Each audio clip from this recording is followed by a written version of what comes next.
বিসমিল্লাহির রহমানির রহিম। পরম করুণাময় ও অসীম দয়ালু আল্লাহর নামে শুরু করছি। আল্লাহর রহমতে অপারেশন ট্রু প্রমিস 4-এর 66তম ধাপ সফলভাবে তেল আবিবের কেন্দ্র ও মধ্যপ্রাচ্যের মার্কিন ঘাঁটিতে আঘাত এনেছে। আমরা এই অভিযানের নাম দিয়েছিলাম তার ওপর শান্তি বর্ষিত হোক, যেখানে খোরাসাম, খাইবার, কিয়াম, জুলফিকার নামক মধ্যম সারির মিসাইলগুলোতে কঠিন ও তরল উভয় ধরনের জ্বালানি ব্যবহার করা হয়েছিল।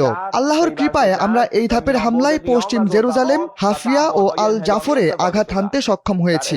আপনারা জানেন, সকলের দোয়া ও আল্লাহর রহমতে অপারেশন ট্রু প্রমিসের 66 ধাপের পর 67তম ধাপটি আইআরজিসির প্রয়াত মুখপাত্র মোহাম্মদ নাইমি ও তার শহীদ ভাইদের উৎসর্গ করা হয়েছিল।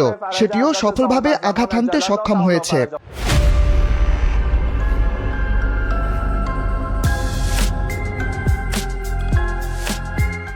এসব হামলার মধ্য দিয়ে আমরা মধ্যপ্রাচ্যে থাকা মার্কিন সেনাদের ঘায়েল করেছি, তাদের রাডার প্রযুক্তি অকেজো করে দিয়েছি। এই অঞ্চলে থাকা তাদের সামরিক বাহিনীর মূল ভিত্তির উপর আমরা বৃষ্টির মতো ড্রোন হামলা চালিয়েছি। হামলার এই অংশে আমরা মধ্যপ্রাচ্যের আলী সালেম বেসের ড্রোন উৎক্ষেপণ সিস্টেম, যুদ্ধ বিমানের কারখানা ও হেলিকপ্টার সংরক্ষণের আস্তানা গুড়িয়ে দিয়েছি। এছাড়া ইসরায়েলের স্যাটেলাইট, রাডার, আকাশ প্রতিরক্ষার উপর জোর আঘাত হেনেছি।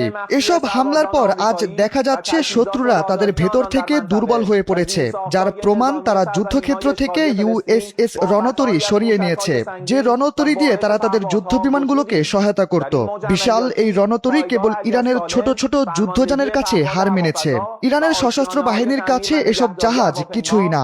রণতরী সরিয়ে নেওয়ার পর বিশ্বব্যাপী প্রশ্ন উঠেছে, কেন কোটি মূল্যের যুদ্ধ জাহাজ হাজার টাকার যুদ্ধযানের কাছে হার মানল? যাই হোক, ঠিক একই পরিণতি হতে চলেছে মার্কিন আরেকটি রণতরী আব্রাহাম লিঙ্কনের ওপর, যেটি এখন ভারত সাগরে অবস্থান করছে।